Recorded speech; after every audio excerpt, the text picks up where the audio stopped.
tenido negocios a veces con chinos o con rusos, y a veces esa barrera filosófica, cultural, etcétera, se nota. Cuando viajo por México o por Argentina o por Brasil o por Colombia, encuentro una identidad común que es un gran capital y que sería muy inteligente aprovechar. La facilidad para entrar en un mercado que entiendes, porque entiendes cómo sienten sus gentes, es enorme.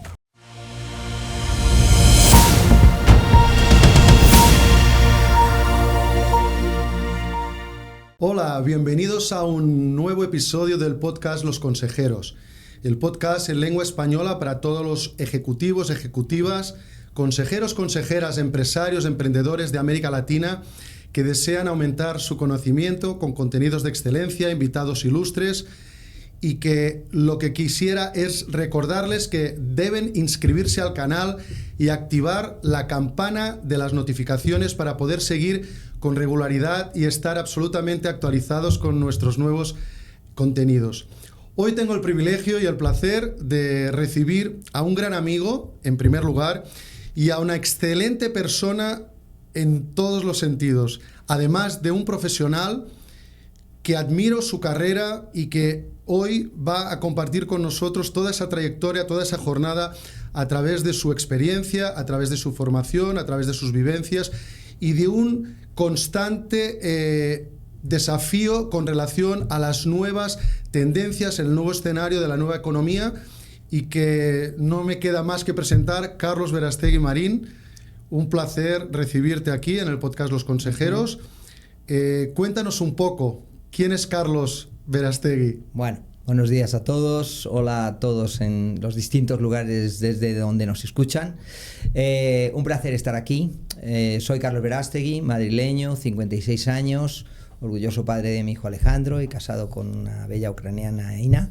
Y bueno, pues estoy encantado de estar aquí. Me dediqué durante toda mi vida a formarme lo más posible y a tratar de agregar valor a la sociedad y a las empresas donde trabajaba. Y en este momento de mi vida estás más en clave de compartir lo aprendido, al mismo tiempo que sigues aprendiendo y actualizándote. Después de haber estudiado administración de empresas o marketing o un executive en el IE, te das cuenta que el verdadero aprendizado, además de la teoría, está en los fracasos. Y he fracasado suficiente y aún me queda un poco más de fracaso para frente como para ir estando orgulloso de esos fracasos y querer compartirlos con los demás para ayudar a que los demás sean un poco menores. Qué legal. Bueno, quiero indicarles que Carlos es el director de servicios y atención al cliente de la multinacional Leroy Merlin. Tiene una trayectoria de 20 años a través de diferentes países. Quiero que me cuentes un poco, que nos cuentes a la audiencia cómo ha sido esa trayectoria, que nos cuentes un poco cuál es el propósito, cuál es la brújula de lo que persigue Leroy Merlin, tanto en lo que es Brasil, Latinoamérica y a nivel global, porque bueno, tu trayectoria, lógicamente, el público cambia, es diferente, los desafíos en diferentes trayectorias. Entonces, ¿qué es para ti 20 años de Leroy Merlin?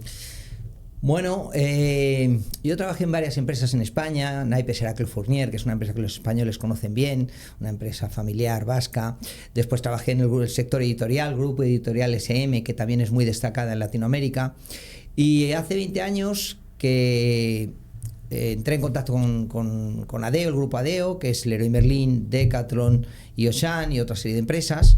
Y ellos hablaban que su modelo de gestión de personas es hacer de cada colaborador un emprendedor, una persona con autonomía, una persona con capacidad de decisión, con derecho al error, que es muy importante. Y eso fue estimulante para mí. Entonces comencé como director de tienda, la tienda de Majadahonda, hace 20 años, después abrí la tienda de Rivas, después fui para el departamento de marketing como director comercial. Fundé el primer Data Lab también de datos cliente y toda la parte de fidelidad cliente. Después fui por 5 años a Ucrania como director de marketing y hace pues casi 6 años que tuve la suerte de dar con mis huesos en Leroy Merlin Brasil, donde he ocupado diversas posiciones, entre ellas director comercial y ahora director de servicios al cliente. En esos 20 años es donde he tenido la oportunidad de equivocarme más, porque ha sido un periodo más largo, y donde he encontrado la riqueza de la multiculturalidad y la grandeza de trabajar con eslavos, con franceses, con españoles, con latinoamericanos, y esa riqueza de la diversidad. Qué importante, es importante porque Brasil como país absolutamente transcontinental, el impacto geopolítico es decisivo, muchas veces porque entre estados diferentes donde tenéis unidades, el público se comporta de manera distinta. Es muy interesante porque aquí en Bora Academy tenemos un área específica de atención al cliente, experiencia del cliente. Y aquí decimos, y yo normalmente lo hago énfasis, en decir que hay dos pilares hoy en día, que es percepción de valor y el cliente como centro, como rey. ¿Cuál es la estrategia? ¿Cuál es la experiencia en Leroy Merlin para que tenga este éxito, para que tenga este crecimiento desde el punto de vista que el cliente perciba ese valor? ¿Y cómo actuáis con esa atención al cliente, ¿no? Bueno, las claves de suceso del Leroy Merlin en el mundo son varias, no son diversas. Primero, todo el negocio es construido. Leroy Merlin es una solucionería, es un home center, para quien no conoce y no está, de tipo Home Depot, puede ser más conocido en Latinoamérica, y es la empresa líder a nivel mundial. Fuera de Estados Unidos es el mayor grupo mundial de home center. Estamos hablando de 150.000 colaboradores, y solamente en el terreno de home center, ¿no? Estábamos en Rusia con casi un 25% de nuestro negocio, pero esa área ya salió, y estamos en Polonia, en Italia, en Portugal, España, África del Sur, Brasil, etcétera, más de 20 países. Las claves son colocar al cliente en el centro, pero no en la frase ya manida, sino realmente en entender cuáles son las necesidades de su hogar. El cliente que llega al Leroy Merlin busca una solución para decorar, para reparar, para reformar, y si no estás tomando el pulso permanentemente a las necesidades del cliente, no vas a poder solucionar sus problemas cotidianos. Entonces, es ejercicio práctico del cliente absolutamente en el centro. Puedo contar una anécdota. Por ejemplo, cuando estábamos diseñando los productos para el baño, los responsables del área pasamos una semana entera alquilando Airbnb y hacíamos escenarios de ducha, de todos los movimientos que hace un ser humano en el baño, hasta algunos bastante divertidos, como pueden imaginar, para ilustrar cómo una persona con sobrepeso, una persona extremadamente alta, una persona bajita, una persona con un niño, una persona embarazada, y hacíamos todos los movimientos durante más de 10 horas que hace una persona en el baño para poder diseñar el bañero ideal. Entonces, eso es colocar el cliente en el centro. Qué bueno.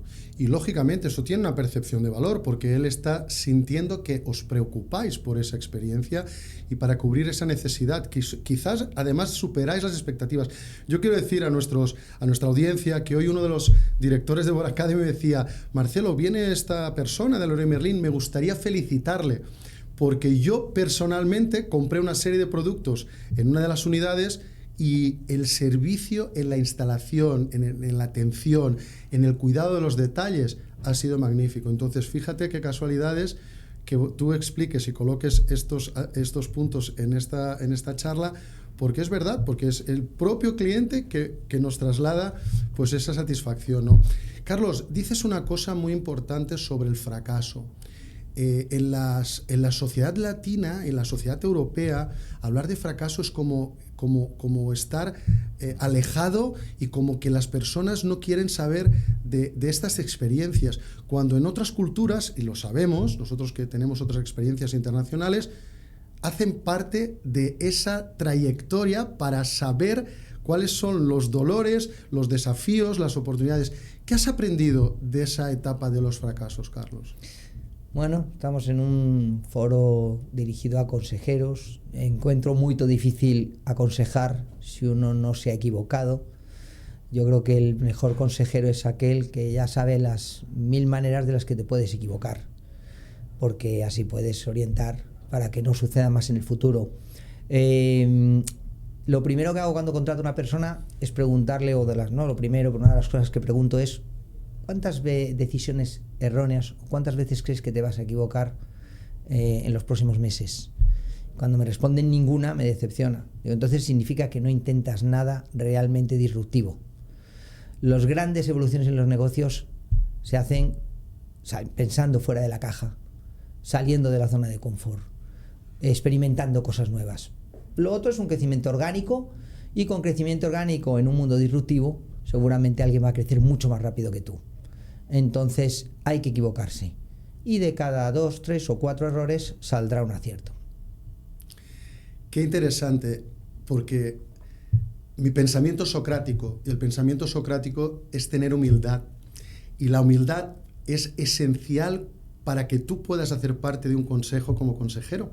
Y acabas de traer un insight. Yo quiero que nuestra audiencia tome mucha atención en la transición de ejecutivo o ejecutiva para consejero, porque entra en una fase donde es verdad que podemos capitalizar toda esa trayectoria de talento, de conocimiento, de experiencias, pero a la vez también tenemos que tener la humildad de reconocer que ha habido desafíos que han sido absolutamente un reto y que a veces no lo hemos conquistado, pero que han servido para traer resiliencia a nuestro carácter, para traer absolutamente un estado de equilibrio en la toma de decisiones, cómo manejar los riesgos.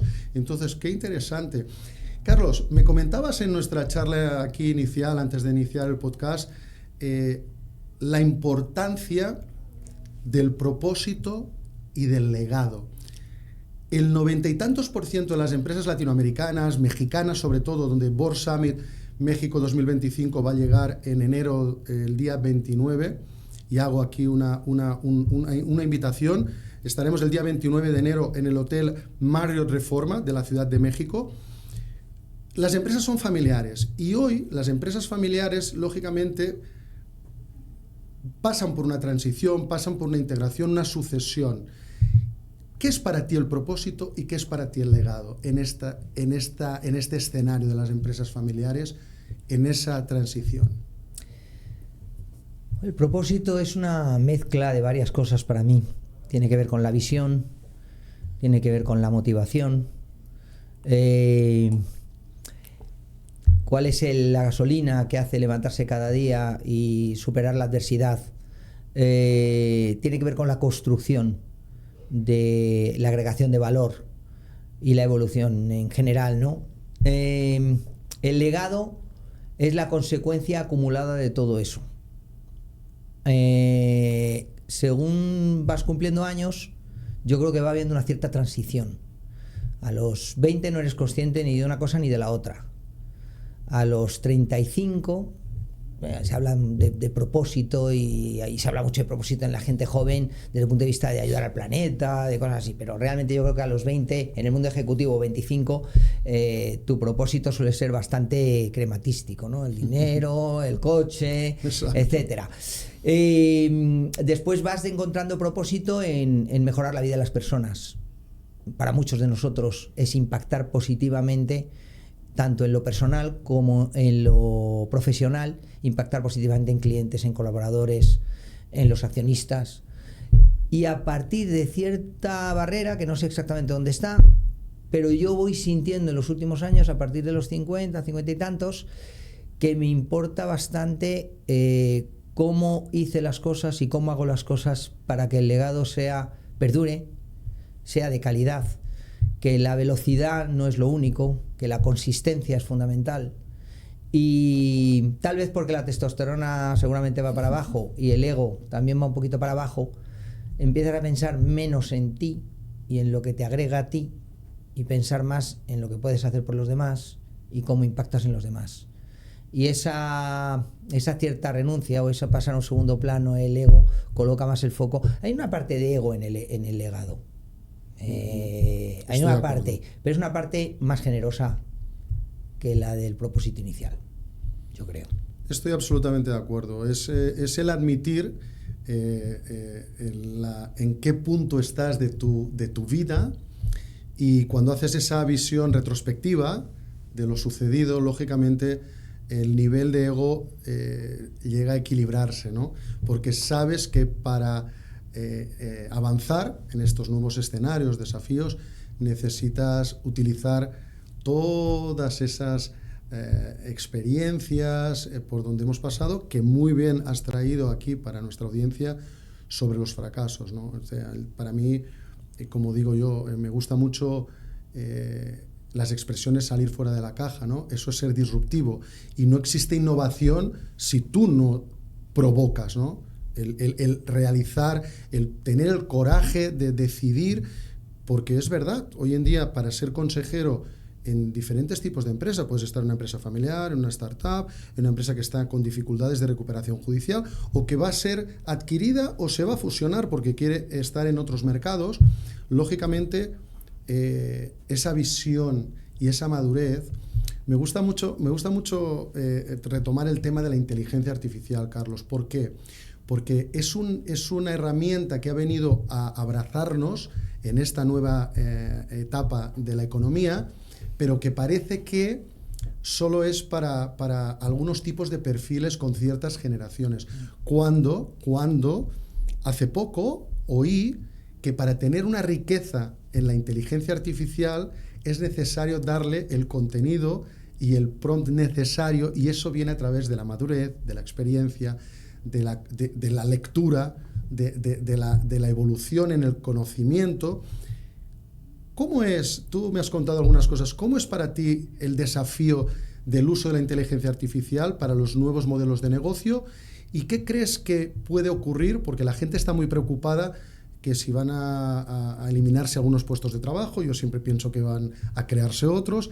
¿Cuál es tu opinión en general? Sé que la usas, sé que te desafías con ella, pero ¿cuál es la opinión de la inteligencia artificial en todo este mundo que hablamos de legado, de propósito, de conocimientos, de estudio? ¿Cuál es tu opinión, Carlos, ahí?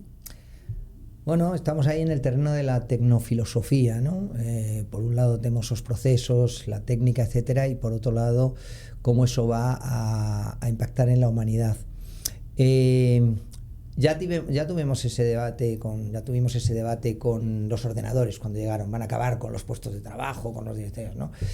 Yo creo que no va a acabar con los puestos de trabajo, simplemente pasamos de un directivo acostumbrado a dar las respuestas, perdón por el sotaque portugués, pero sale, a un directivo acostumbrado o entrenado para hacer las preguntas, que siempre debió de ser así. Los grandes líderes son personas que preguntan mucho.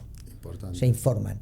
Entonces ahora tenemos la IA, que es que puede ser una caja tonta si no sabes qué preguntar con todos los matices, o puede ser el ser más inteligente del mundo si le das los insights adecuados. En mi empresa lo usamos mucho para todo, para modelos predictivos, para comportamiento cliente, para aprovisionamiento de las tiendas. Yo lo uso en la parte de servicios para prevenir acontecimientos, para seleccionarlos. Bueno, nosotros trabajamos con más de 4.000 empresas instaladoras y realizamos prácticamente 500.000 de instalaciones y reformas por año en grande escala. El nivel de automatización que precisa eso es brutal. Colocar el buen prestador, el buen instalador, ajustado al desafío técnico que va a ser, se hace todo con inteligencia artificial. Entonces, tiene una utilidad enorme. Pero hoy hablaba contigo que hago discusiones filosóficas con inteligencia artificial. Yo debato sobre dilemas morales o éticos con la inteligencia artificial y me da perspectivas que en este mundo en el que estamos, que nos rodeamos de personas que piensan igual, la inteligencia artificial es muy interesante porque ella no tiene afinidad contigo para querer darte la razón. Tú le haces una pregunta y te va a dar los argumentos, no únicamente los que te gustan, también los que no. Entonces yo recomiendo muy bien porque es un gran amigo, un gran aliado, pero no te va a hacer la pelota si le haces una pregunta abierta sobre un tema político, ético, etcétera. Y enriquece mucho escucharlo. Increíble, increíble, Carlos, oírte hablar, porque traes absolutamente insights fundamentales para el perfil de consejero en esta nueva economía, que es hacer preguntas. El consejero, el buen líder, tiene que preguntar, no tiene que tener la actitud de ejecutar, de imponer sus ideas, tiene que proponer sus ideas, y eso se hace a través de preguntas. Las preguntas son absolutamente esenciales. Y cuando tú me hablas de filosofía, siempre me viene a la cabeza que muchas veces estamos leyendo a autores modernos, a gurús. Pues, por ejemplo, el otro día Daniel Goleman hablaba en su libro Optimal, el nuevo desafío de la inteligencia emocional, que va a estar por encima de la artificial, y yo estoy de acuerdo, porque el ser humano tiene emociones, y entonces tiene que haber un equilibrio ahí. Pero volviendo a la filosofía, yo siempre digo que muchas veces tenemos que ir a los clásicos, y Aristóteles escribió Ética a Nicómaco, a su hijo, que habla de valores y habla de ética. ¿Crees que en los tiempos que estamos, el mundo corporativo, el mundo de las empresas, está potenciando que los perfiles ejecutivos, profesionales, se preocupen desde el punto de vista cultural en la empresa? Yo creo que es un fenómeno parecido al cambio climático. Hablamos mucho y realmente lo que hacemos después individualmente cada uno es bastante poco. Entonces, la inteligencia artificial, la evolución tecnológica es algo que se habla mucho en las empresas, y tal vez, salvo en las propias del sector tecnológico, los directivos a partir de cierta edad no, y algunos jóvenes también, no se han enganchado suficiente a reciclarse y reinventarse. Muchas veces los más jóvenes a veces están hasta más atrasados que personas de nuestra generación, que sentimos la inquietud, y en nuestro rato libre estamos permanentemente con podcasts, con información, con cursos, y que nos brillan los ojos encontrando una herramienta que si hubiéramos tenido hace 25 o 30 años, la cantidad de chorradas que habríamos dejado de hacer, de errores que habríamos cometido. Entonces, se habla, pero se habla más que se hace. Y realmente esto va a una velocidad enorme. Esto va a pasar por encima de la empresa, sea pequeña, mediana o grande, que nos actualice a una velocidad como pasó los smartphones por encima de Nokia.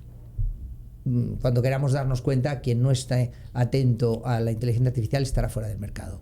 Porque la velocidad, la eficacia, la eficiencia, la objetividad es impresionante.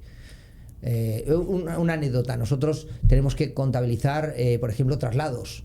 Antes, analizar la optimización de rutas de los prestadores era un trabajo de varios ingenieros durante miles de horas. Ahora lo puedo hacer yo en minutos con el prompt que ya está diseñado. Entonces, la inteligencia artificial calcula todos los movimientos de los instaladores y del producto para optimizar la huella de carbono, la gasolina, el tiempo y la eficacia. Cosas que antes eran semanas de ingenieros, ahora son minutos de una persona como yo, que ni siquiera está, que le doy al prompt, le meto la base de datos y me da la entrega. Fíjense ustedes lo que Carlos Verástegui nos trae como insight de la nueva economía. Es impresionante ver cómo los procesos que antes eran absolutamente tediosos, demorados, a veces no eran efectivos, la eficiencia era relativamente baja, y hoy en día, sabiendo utilizar este tipo de herramientas, lo que ganamos en eficiencia y en excelencia, porque al final lo que queremos es optimizar nuestro tiempo y que el cliente se sienta impactado por nuestro servicio, por nuestra atención. Entonces, yo quiero recordarles que en Bora Academy estamos absolutamente enfocados en ofrecer los contenidos y programas que cubren todas estas necesidades en el nuevo mundo, en la nueva economía y los nuevos desafíos del nuevo escenario geopolítico que tiene su impacto dentro de nuestra actividad, tanto personal como profesional. Carlos, vamos a cambiar un poco de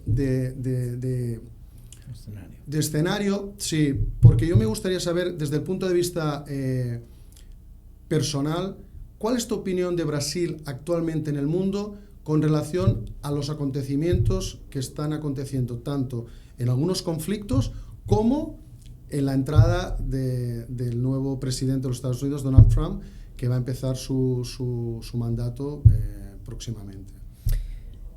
Bien, siempre se habla del potencial de Brasil a todos los niveles, como una tierra enormemente rica, tanto en recursos naturales como en talento. Y realmente, cuando llegué, quedé muy impactado por el excelente nivel de directivos, de ejecutivos, de ingenieros, de colaboradores, porque superan las expectativas y en muchas ocasiones superan con creces algunas de las experiencias que tenemos en Europa, que creemos que es el centro del universo, y cuando llegamos a Latinoamérica nos encontramos con que, por ejemplo, la cultura de satisfacción cliente, de orientación al cliente, puede ser mucho más fuerte en Latinoamérica que allí. O así por lo menos lo percibo. Creo que si Brasil continúa por la senda de estabilidad sin acudir a extremos de ningún tipo, sin duda está llamado a ser un refugio, porque hay una descalificación de grandes áreas de expansión. Por ejemplo, Rusia era un gran área de expansión de Europa, o la dificultad para encajar y comprender el mundo oriental. Muchas experiencias que han intentado conquistar China han fracasado. Nosotros mismos estuvimos intentando abrir en China durante años. Y cuando piensas las empresas occidentales, territorios de expansión, te das cuenta que la América Latina en su globalidad, la América, tanto la parte hispana como Brasil, es una fuente de oportunidades enorme, enorme, porque tienes un buen nivel cultural en una buena parte de la población, menos de la que nos gustaría, porque el gran enemigo de Latinoamérica es la desigualdad.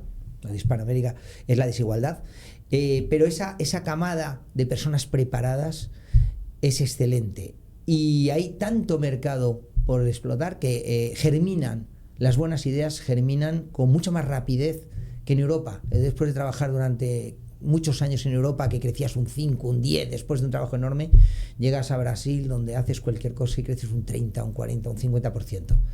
Lo único, si cometes un error, vas a caer con la misma velocidad. Importante. Y con relación a las elecciones americanas, ¿qué es lo que tú visualizas, ¿no? Bueno, estamos en el mundo de las redes sociales, donde todo se polariza, y en un mundo maniqueo de buenos y malos. Después descubres que ni los buenos son tan buenos, ni los malos son tan malos, y que al final yo creo que los ecosistemas sociales tienen sistemas de contrapeso, que hacen que lo que parece que va a ser dramático y cataclístico para unos o para otros acaban equilibrando. Y yo solo de un dato: la parte financiera de Estados Unidos está recibiendo una gran parte, las tecnológicas algunas no tanto, está recibiendo con mucho agrado este nombramiento. Entonces ha subido el mercado de las criptomonedas, ha crecido la bolsa, hay indicadores macro que delimitan que el país, la parte financiera del país está contenta, y una gran parte del tejido empresarial. Hay incertidumbres porque la liquidez, el exceso de liquidez en el mercado va a producir un fenómeno inflacionario. Entonces esa espiral es una amenaza. La deuda en Estados Unidos está en torno a unos 30 trillones de dólares, billions que faltarían ellos, y eso es una amenaza para Trump y para cualquiera que esté. ¿Cómo van a pagar la deuda de Estados Unidos? Pero sin duda a corto plazo la elección de Donald Trump ha supuesto una inyección de optimismo para el mundo empresarial. Qué bueno. Interesante, porque bueno, como sabemos, Bora Academy va a llegar a México en enero, como he dicho a nuestra audiencia, y México es la segunda economía de América Latina, muy potente. Y no ha habido nunca unos lazos bien establecidos con Brasil. Y ahora, con motivo del G20 que se va a realizar al final de este mes aquí en Brasil, se está hablando de un nuevo tratado bilateral entre México y Brasil, que quieren un TLC, quieren finalmente firmar, porque ya ha habido algunos pasos anteriormente y ha habido algunas tentativas. Fuimos recibidos por la Embajada de México en Brasilia, también aquí por el consulado, y México se está beneficiando, después de la pandemia, de esa deslocalización de producción asiática con relación a los conceptos de nearshoring y friendshoring, ¿no? Entonces, su capacidad productiva está aumentando, hay una muy alta demanda de mano de obra en México. ¿Crees que puede haber una buena interacción entre Brasil y México, México-Brasil, a nivel empresarial, industrial, de comercio? ¿Qué es lo que tú ves desde el punto de vista profesional y tu opinión personal con relación? ¿Existe verdaderamente, en tu visión, potenciales lazos? Bueno, América del Norte ya ha hecho movimientos muy inteligentes entre Canadá, Estados Unidos y México para fortalecerse mutuamente. Sería poco inteligente no aprovechar el gran capital que significa tener una misma cosmovisión, desde la frontera de México, efectivamente, desde la frontera con Estados Unidos hasta la Patagonia. En Europa estamos sufriendo muchos conflictos por un problema de diferentes culturas, en el que no se encuentran personas con mentalidad muy diferente, como pueda ser un musulmán y un cristiano, etc. Aquí eso no se produce. Tienes personas que vienen todos de una cultura grecorromana, con sus puntos fuertes y sus puntos flacos, pero que tienen una cosmovisión parecida.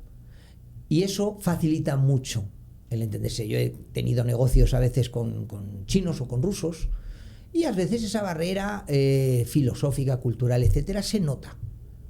Cuando viajo por México o por Argentina o por Brasil o por Colombia, encuentro una identidad común, que es un gran capital y que sería muy inteligente aprovechar. La facilidad para entrar en un mercado que entiendes, porque entiendes cómo sienten sus gentes, es enorme. Intentar entrar en la mentalidad de un oriental, muy complicado para nosotros, ni siquiera entendemos sus esquemas, pero entendemos perfectamente las motivaciones y desmotivaciones de un cliente desde Tijuana hasta Tierra de Fuego. Qué interesante.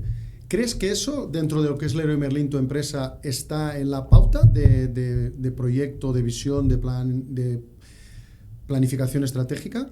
Sin duda, sin duda. Estamos ahora mismo en un proceso de reflexión sobre la expansión internacional. Latinoamérica, Hispanoamérica, Brasil están en el centro del debate. Estamos en constantes conversaciones y búsqueda de oportunidades. Leroy Merlin es una empresa sin deuda, es 100% capital propio, autofinanciada, y con un nivel de cash exagerado, muy elevado. Y estamos buscando Hispanoamérica como un terreno de expansión, seguramente el prioritario ahora mismo a nivel mundial.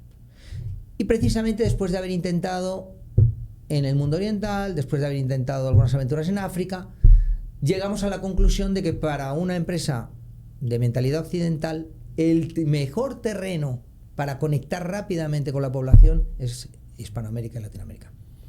Qué interesante, porque nuestros futuros consejeros, con estas colocaciones que estás trayendo aquí a la mesa, el mercado hispano son 400 millones de personas aproximadamente en todo el territorio, más Brasil, donde tenemos unos vínculos muy, muy, muy cercanos, y esto lo que facilita es que existen muchas más oportunidades en este desarrollo de la transición de la carrera profesional de ejecutivo, de ejecutiva, de emprendedor, hacia posiciones de consejo de administración, consejo consultivo, etcétera, etcétera. Súper interesante. Carlos, y vamos a hablar un poco de ti personalmente. ¿Dónde te ves en los próximos 10 años? Bueno, comentábamos antes, tengo un problema, me gusta mucho lo que hago, me gusta mucho trabajar en Leroy Merlin, creo mucho en la misión, visión y valores de la empresa. Y por el momento me veo haciendo algo parecido a lo que hago y disfrutando mucho de Brasil. Si la empresa, si Leroy Merlin, el grupo, decide saltar hacia otros países, que es algo que estamos analizando, para mí será un placer pues irme a Colombia, Argentina, a Chile, a Perú, a México, a trabajar continuando con esa construcción, ese legado de Leroy Merlin en esta buena tierra. Me veo, tal vez no 10 años, me veo algo menos y después me veo más bien pues como consejero o como docente para traspasar o trasladar a los demás algo de lo aprendido.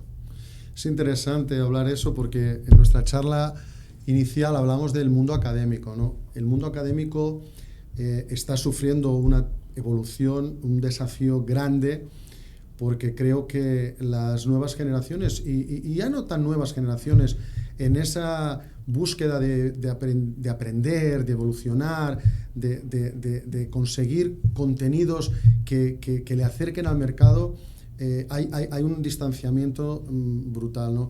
¿Qué es lo que tú crees que haría falta al mundo académico en general? Podemos segmentar, podríamos hablar de la educación básica, la educación ejecutiva, la educación superior. ¿Qué es lo que tú ves o qué consejos darías para que el mundo académico esté más cerca del mundo real de las empresas, de las necesidades, de la calle, ¿no? Tuve la fortuna de formarme con algunos de los mejores en el Instituto de Empresa o en el ESIC, o las formaciones que mi empresa ha tenido la generosidad de darme.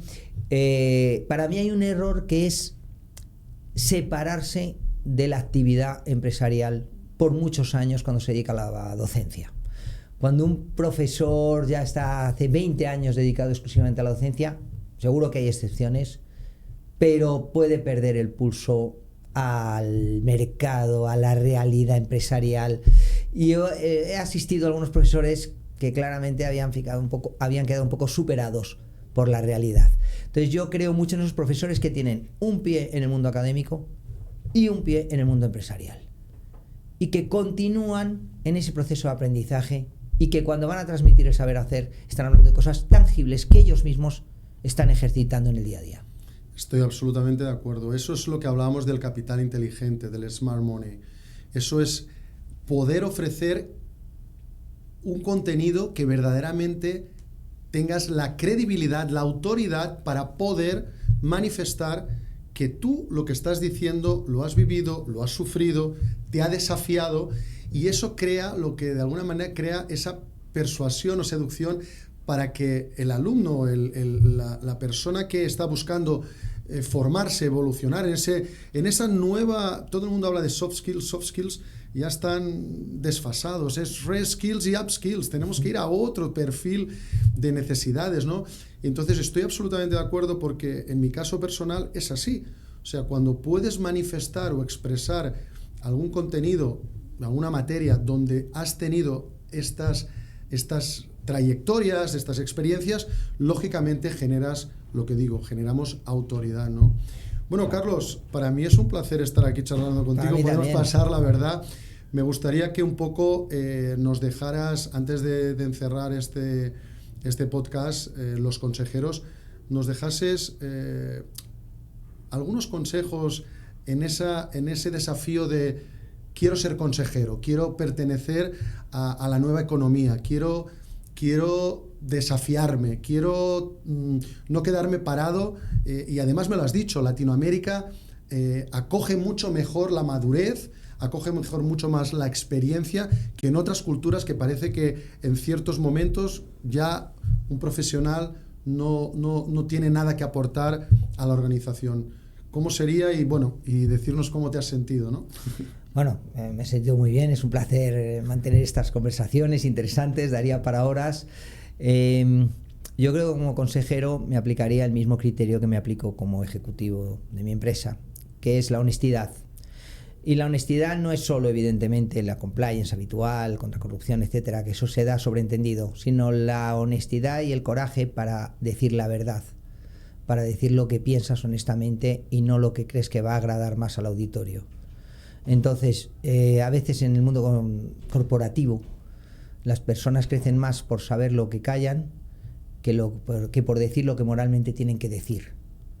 Entonces yo creo que no, yo creo que hay que ser valiente, hay que ser honesto, y a veces hay que decir las verdades del barquero, y al dueño de la empresa o al director general hay que decirle: así nos vamos a dar una porrada, eso puede no funcionar, o hacerle las suficientes preguntas con influencia, volvemos al mundo de las preguntas, como para que recapacite. Pero creo que es fundamental que un consejero sea valiente, sea honesto y sea verdadero.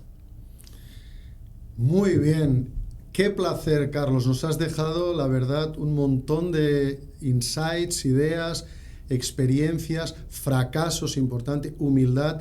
Para mí ha sido un privilegio, de verdad. Sabes que te admiro como amigo, te quiero, te sigo, y de verdad es una admiración por tu trayectoria, porque la verdad estamos en la época de la colaboración y no de la competición. Tenemos que pasar de los ecosistemas, como siempre digo, a los ecosistemas. Los negocios han cambiado. Para mí ha sido de verdad una charla fantástica. Vamos a continuar con nuestros desafíos. Y hoy nos ha visitado Carlos Verástegui, director de Atención al Cliente Leroy Merlin Brasil, con una trayectoria amplia y fantástica. Y a vosotros, nuestra audiencia del podcast Los Consejeros, os invitamos a inscribiros al canal, os invitamos a tocar en la campanita esa que en todos los países se dice de una manera diferente, pero que la llamamos campanita, para recibir las notificaciones con anticipación, con el rigor que nosotros mantenemos aquí en Bora Academy, y os invitamos a continuar con nuestra jornada en lo que es Los Consejeros. Hasta la próxima.